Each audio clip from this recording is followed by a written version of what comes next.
बिस्मिल्लाहिर्रहमानिर्रहीम। शुरू अल्लाह के नाम से जो बड़ा मेहरबान निहायत रहम वाला है। अस्सलाम वालेकुम गाइस। तो इस स्टोरी में मैं आपको बताऊंगा कि आप वॉलपेपर या थीम को कैसे चेंज कर सकते हैं। तो वीवो मोबाइल मेरे पास है, वीवो का लेटेस्ट मोबाइल वीवो V20 मेरे पास है इस टाइम। तो इसका कैसे चेंज कर सकते हैं, जस्ट यहाँ सेटिंग में ओपन कर, कोई भी आपके पास मोबाइल है उसका तकरीबन सेटिंग आगे पीछे हो सकती है, बाकी मेथड वही है। तो आपके पास कोई भी मोबाइल, आप लोगों ने सेटिंग को ओपन कर लेना है और उसके बाद यहाँ देखें चौथे नंबर पर लॉक स्क्रीन एंड वॉलपेपर, आप लोगों ने इसको ओपन करना है। इसको ओपन करने के बाद यहाँ देखें थीम आ रहा है और वॉलपेपर, आप लोग जो भी लगाना चाहते हैं यहाँ से लगा सकते हैं। जैसे कि बाय डिफ़ॉल्ट इसमें ये लगा, तो मैं चाहता हूँ कि इसको लगा दूँ। तो इसको यहाँ जस्ट अप्लाई पर जो है वो क्लिक करूँगा। जैसे ही इस पर अप्लाई पर क्लिक करूँगा तो ये मेरे पास जो है अप्लाइड सक्सेसफुली हो चुका है। तो यहाँ लोड हुआ और इसके बाद आप लोग यहाँ देख सकते हैं ये हमारे ये यहाँ से चेंज हो चुका है। और इसके अलावा अब मैं आपको दूसरा भी यहाँ ये आप लोग यहाँ देख सकते हैं ये थीम वगैरह जो जितने भी इसके थीम, या फिर आप लोग यहाँ से इसको दोबारा भी चेंज करना चाहिए, वही मेथड है।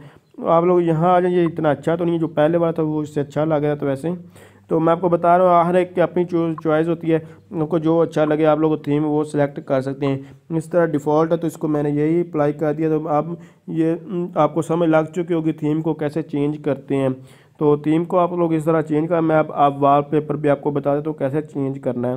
तो जस्ट यहाँ से इसको ओपन करें और यहाँ मुख्तलिफ हमारे पास जो है वॉलपेपर भी आ रहे हैं। तो अगर आप अपने मोबाइल से भी लगाना चाहें तो वो भी लगा सकते हैं। अगर लाजमी नहीं कि ये आप ये सिस्टम के ही यूज़ करें, मतलब कि मोबाइल में जो बिल्ट इन है उनको यूज़ करें, आप दूसरे भी लगा सकते हैं। वो कैसे लगा सकते हैं वो भी मैं आपको बता दूँ। जस्ट यहाँ से आपको जो भी लगाना हो, जो भी आपको पसंद हो, आप लोग यहाँ से उसको सेलेक्ट कर सकते हैं। जैसे कि मैं इसको लगाना चाहता हूँ तो उसके बाद यहाँ अप्लाई पर क्लिक करता हूँ और देख सकते हैं set to lock screen, set to home screen, set as both.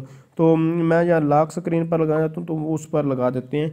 जिस पे भी आप लगाना चाहते हैं आप लोग उसको लगा सकते थे। तो यहाँ ये देख सकते हैं ये लग चुका है। तो इस तरह आप इसको जो है लगा सकते हैं। तो यहाँ अभी मैं इमेज में भी आपको दिखा देता हूँ। तो अगर आप कोई और पर्सनल अपनी कोई पिक्चर लगाना है, जैसे कि यहाँ इमेजेस में आ जाऊँ तो ये फर्स्ट नंबर पे एक इमेज है जो फनी सी इमेज है। तो जस्ट इसको अगर लगाना चाहते हैं आप लोग, तो वॉलपेपर के तौर पर यूज़ करना चाहते हैं तो यूज़ एज़ पर आप लोगों ने क्लिक करना। उसके बाद यहाँ देखें यहाँ फ़ोटो और वॉलपेपर का आपको ऑप्शन मिल रहा है। तो जस्ट आपने सेट एज वॉलपेपर करेंगे तो आपके ये होम पेज पर जो है लग जाएगी इमेज। तो जस्ट आप बैक आते हो, यहाँ आप लोग देख सकते हैं इसको मैंने यहाँ जो है सेट कर दिया। तो बहुत ही आसान मेथड, आप लोग जो भी करना चाहते हैं आप लोग कर सकते हैं। अगर आपको कोई इशू आ रहा है तो आप मुझे कमेंट्स कीजिए, इंशाल्लाह मैं आपकी ज़रूर हेल्प करूँगा। अगर आप समझ रहे हैं ये वीडियो हेल्प, इसको लाइक शेयर और कमेंट्स ज़रूर कीजिएगा। Thanks for watching. अल्लाह।